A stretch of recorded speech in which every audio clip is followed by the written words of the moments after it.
नमस्कार दोस्तों अगर आप बैंक में जॉब करना चाहते हैं, अगर आपका इंटरेस्ट बैंकिंग सेक्टर में है और आप जो है बैंक में जॉब करना चाहते हैं तो किस तरीके से जॉब करेंगे, इसके लिए आपको क्या क्या चीजें जरूरी है, आज की इस वीडियो में इसे हम प्रॉपर तरीके से समझने वाले हैं। तो चलिए दोस्तों हम वीडियो स्टार्ट करते हैं। स्टार्ट करने से पहले दोस्तों अगर आप इस चैनल पर अभी नए हैं तो अगर आपको वीडियो पसंद आए, आप वीडियो को लास्ट तक देखिए। अगर आपको पसंद आए और आप हमारे चैनल से जुड़ना चाहें तो नीचे दिख रहे रेड कलर के सब्सक्राइब बटन पर क्लिक करके आप हमारे चैनल को सब्सक्राइब कर सकते हैं और हमारे साथ जुड़ सकते हैं। तो चलिए दोस्तों हम वीडियो को आगे बढ़ाते हैं। तो दोस्तों आज की इस वीडियो में हम बात करने वाले हैं बैंक में नौकरी करने के लिए आपको क्या क्या चीजों की जरूरत होती है। जी हाँ दोस्तों, बहुत सारे बच्चों की ये इच्छा होती है कि वो बैंकिंग सेक्टर में जाएं, बैंक में जॉब करें। तो दोस्तों यहाँ पर हम बात करेंगे कि अगर आप बैंकिंग सेक्टर में इंटरेस्ट रखते हैं, आपको बैंक में जॉब करना है, तो इसके लिए आपको कौन कौन सी चीजों की जरूरत होगी और किस तरीके से जो है आप बैंक में जॉब कर पाएंगे। क्योंकि दोस्तों होता क्या है कि जैसे फॉर एग्जाम्पल जैसे मान लीजिए कि अगर आपको कहीं जाना है तो आपको ये तो पता है कि हमको इस जगह पे जाना है, लेकिन वहां पर किस तरीके से जाना है ये नहीं पता होता है। तो अगर आपको ये नहीं पता है तो आपको थोड़ी सी दिक्कत होती है। तो इसी तरीके से यहाँ पर हम बात करने वाले हैं कि अगर आप बैंक में जॉब करना चाहते हैं, बैंक में बहुत सारी पोस्ट होती है, जैसे बैंक पीओ हो गया, क्लर्क हो गया, मैनेजर हो गया, इस तरीके से बहुत सारे बैंक में आपको पोस्ट मिल जाएंगे। तो आप बैंक में किसी भी पोस्ट पे अगर आपको जॉब करना है तो किस तरीके से आप बैंकिंग सेक्टर में जा सकते हैं ये हम प्रॉपर तरीके से समझेंगे। तो चलिए सबसे पहला जो हमारा सबसे जरूरी चीज होता है वो है हमारा कंप्लीट योर स्टडी। जी हाँ दोस्तों, सबसे पहले आपको अपनी स्टडी कंप्लीट करनी होगी, अपनी पढ़ाई को पूरा करना होगा, तभी जाके आप जो है बैंकिंग सेक्टर में जॉब कर पाएंगे। तो ये तो जो है ये लगभग सारे आपके जितने भी जॉब होते हैं सबके लिए होता है कि सबसे पहले आपको अपनी स्टडी कंप्लीट करनी होगी। बिना स्टडी के आप कोई भी जॉब नहीं कर पाएंगे। तो यहाँ पर भी सबसे पहला यहाँ पर हमारा पॉइंट बनता है कि कंप्लीट योर स्टडी।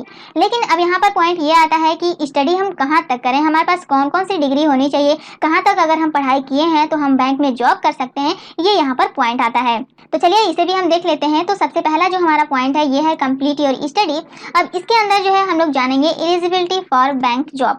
जी हाँ दोस्तों, एलिजिबिलिटी आपकी क्या क्या होनी चाहिए, अगर आपको बैंक में जॉब करना है तो आपकी योग्यता क्या होनी चाहिए, आपको जो है कौन सी पढ़ाई करनी होगी, आप कहाँ तक पढ़े रहेंगे ताकि जो है आपको बैंक में जॉब मिल पाए। तो यहाँ पर दोस्तों सबसे पहला तो है आपका 10th, आपको 10th क्वालिफाई होना चाहिए, 10th आपका पास होना चाहिए। उसके बाद नेक्स्ट है कि आप जो है 12 किए हो। उसके बाद अगला आता है ग्रेजुएशन। जी हाँ दोस्तों, 10th 12 के साथ साथ आपको ग्रेजुएट भी होना पड़ेगा। अगर आपके पास ग्रेजुएशन की डिग्री नहीं है तो आप जो है बैंकिंग सेक्टर में अगर आप जॉब करना चाहते हैं किसी अच्छे पोस्ट पे तो आप अप्लाई नहीं कर पाएंगे।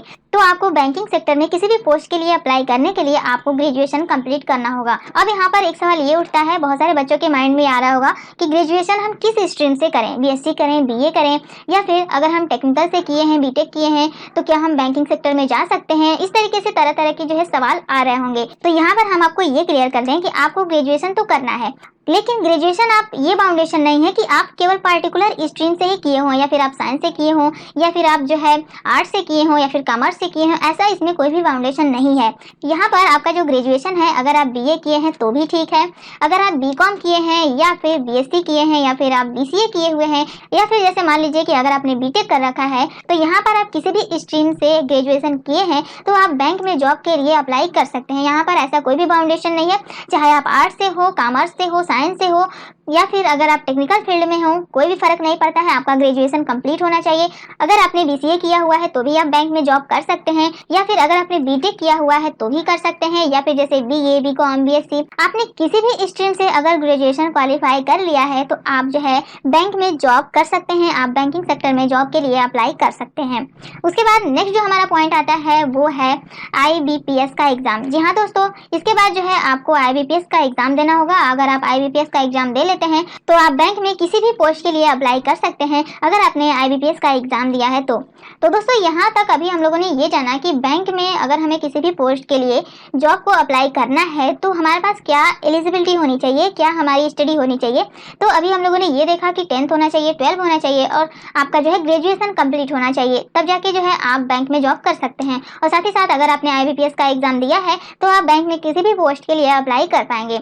अब उसके बाद जैसे मान लीजिए कि अगर आप बैंकिंग सेक्टर में जाते हैं, बैंक में अगर आप जॉब कर रहे हैं तो आप लोगों ने देखा होगा कि उसमें सारे के सारे काम जो है आपके कंप्यूटर बेस्ड होते हैं, कंप्यूटर पे हर एक काम आपका किया जाता है। तो यहाँ पर बात ये आती है कि क्या अगर कोई बंदा कंप्यूटर नहीं जानता है थोड़ा भी, तो क्या वो बैंकिंग सेक्टर में जॉब कर सकता है। तो यहाँ पर दोस्तों आपको कम से कम बेसिक नॉलेज तो होना ही चाहिए अगर आप बैंकिंग सेक्टर में जॉब करना चाहते हैं। तो अगर आप बैंक में जॉब करना है आपको, तो आपको बेसिक नॉलेज कम से कम ज़्यादा नहीं तो कंप्यूटर के बारे में बेसिक नॉलेज आपके पास होना चाहिए, क्योंकि वहाँ पर जो है हर एक काम कंप्यूटर पे ही होता है, आप लोगों ने देखा ही होगा। तो अब उसके बाद हम ये देख लेते हैं कि हमें कौन सा ऐसा कंप्यूटर कोर्स करना चाहिए ताकि बैंक में अगर हम जॉब करें तो हमारे लिए सही हो और कोई भी प्रॉब्लम ना हो।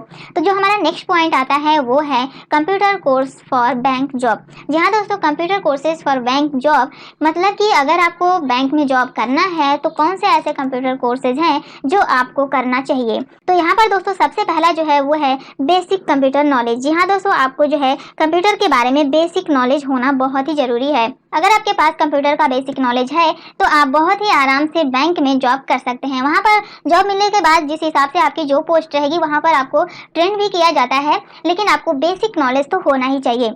उसके बाद अब हम ये देख लेते हैं कि कंप्यूटर कोर्स में ऐसा कौन सा कोर्स है जिसके अंदर सारी की सारी चीजें आपको मिल जाएगी अगर आप बैंक में जॉब करने जाते हैं। तो यहाँ पर दोस्तों एक कोर्स होता है ADFA। इसका फुल फॉर्म होता है advance diploma in finance accounting. ये कोर्स करने के बाद आप बैंक में जॉब करने के लिए बिल्कुल परफेक्ट हो जाते हैं, बिल्कुल ट्रेंड हो जाते हैं। बैंक के अंदर जिस पे भी काम किया जाता है, जिस पे भी कंप्यूटर बेस पे आपको जिस भी नॉलेज पे वहाँ पर वर्क होता है, वो सारा का सारा जो है आपको ADFA कोर्स अगर आप करते हैं तो इसके अंदर आपको वो सारी चीजें कंप्लीट करा दी जाती है। इसके अंदर आपका आता क्या है, तो इसके अंदर जो है सबसे पहले आपको बेसिक कंप्यूटर नॉलेज बताया जाता है, यानी कि कंप्यूटर के बारे में आपको बेसिक नॉलेज सिखाया जाता है। साथ ही साथ आपको एडवांस एक्सेल सिखाया जाता है और आपको टैली अकाउंटिंग भी सिखाया जाता है। और इसी के साथ साथ बहुत सारी चीजें जो है आपको ADFA कोर्स में आपका आ जाता है। और ADFA कोर्स को करने के लिए कम से कम आपके पास 1 ईयर का टाइम होना चाहिए। ये जो कोर्स है आपका 1 ईयर में कंप्लीट होता है। तो अगर आपके पास टाइम है तो आप जो है ADFA कोर्स कर लें तो आपके लिए बहुत ही ज़्यादा परफेक्ट होगा अगर आप बैंक में जॉब करना चाहते हैं। तो इस तरीके से यहाँ पर जो है ADFA कोर्स में ये सारी की सारी चीज़ें आपको जो है बताई जाती है। उसके बाद जैसे मान लीजिए कि आपके पास टाइम नहीं है, आप जो है 1 ईयर का ये कोर्स नहीं कर सकते हैं, आपके पास टाइम बहुत कम है और आपको जो है कंप्यूटर के बारे में नॉलेज लेना है, आपको बैंक में जॉब करनी है, तो इसके लिए क्या ऑप्शन हो सकता है। तो दोस्तों इसके लिए जैसे मान लीजिए कि अगर आपके पास सबसे पहला ऑप्शन ये है कि अगर आप जो है कंप्यूटर का बेसिक नॉलेज जानते हैं तो आप जो है यहाँ पर टैली सीख सकते हैं। टैली ERP 9 आपको सिखाया जाता है। ये आपको कहीं पे भी जैसे किसी भी इंस्टीट्यूट में, किसी अच्छे इंस्टीट्यूट में अगर आप जाके सीखते हैं तो वहाँ पर जो है आपको ये चीज़ें सिखा दी जाती है। टैली के अंदर अकाउंटिंग से रिलेटेड सारी चीज़ें आ जाती है। तो जैसे मान लीजिए कि अगर आप बैंक में जो है पैसे का लेन देन वगैरह अकाउंटिंग से रिलेटेड पोस्ट पे अगर आप हैं तो आपको इसकी ज़रूरत होती है। तो किस तरीके से ये सारी चीज़ें की जाती है, किस तरीके से ये वर्क करता है, ये सारी चीज़ें आपको टैली में सिखा दी जाती है। तो टैली करने के लिए आपके आसपास या फिर कहीं पे भी कोई भी अच्छे इंस्टीट्यूट में जाके आप ये कोर्स कर सकते हैं। लेकिन यहाँ पर जो है अगर आपके पास बेसिक नॉलेज है तो आप डायरेक्ट टैली कर सकते हैं, लेकिन आपके पास टाइम भी नहीं है 1 ईयर का और आपके पास जो है बेसिक नॉलेज भी नहीं है, तो इसके लिए आपको जो है एक कोर्स आता है CCC। जैसा कि आप सभी लोग जानते हैं CCC। तो अगर आप CCC किए हुए हैं तो CCC के अंदर जो है वो सारी की सारी चीज़ें जो कि बेसिक कंप्यूटर नॉलेज होती है वो सब आपका CCC में कवर हो जाता है। तो अगर आपने CCC पहले से कर रखा है तो भी आपको जो है अलग से बेसिक कोर्स करने की ज़रूरत नहीं है। CCC में ज़्यादातर लगभग सारी चीज़ें आ जाती है। अगर आपने CCC किया है तो ठीक है, आपको बेसिक नॉलेज लेने की ज़रूरत नहीं है, इसमें सारी की सारी चीज़ें आ जाती है। आप यहाँ से डायरेक्ट जो है टैली सीख सकते हैं। तो इस तरीके से आपका जो है सारा चीज़ आपका कवर हो जाएगा। या फिर अगर आपके पास 1 ईयर का टाइम है, आप टाइम दे सकते हैं, तो इसके लिए सबसे बेहतर होगा आपके लिए कि आप 1 ईयर का ADFA कोर्स जो है वो कंप्लीट कर लें अगर आप बैंक में जॉब करना चाहते हैं तो। और अगर आपके पास टाइम नहीं है तो फिलहाल आपके पास जो है ये ऑप्शन तो है ही। तो ये है दोस्तों बैंक में जॉब करने के लिए रूट, यानी कि रास्ता। अगर आपको बैंक में जॉब करना है तो किस तरीके से आप बैंक में जॉब कर पाएंगे, इसके लिए आपके पास क्या क्या होना जरूरी है, किस तरीके से आप इसे कर पाएंगे, कंप्लीट कर पाएंगे ताकि आप बैंक में जॉब कर पाएं। तो दोस्तों अगर आपका इंटरेस्ट बैंक में है तो आप जो है ये सारी चीजें फॉलो करें ताकि आप एक बैंक में जॉब कर पाएं। तो दोस्तों अगर आपको वीडियो पसंद आई है तो प्लीज दोस्तों एक लाइक और शेयर जरूर कर दीजिए। तो चलते हैं दोस्तों, मिलेंगे नेक्स्ट वीडियो में इसी तरीके से किसी अच्छे और न्यू कंटेंट के साथ। तब तक के लिए bye bye friends, have a nice day.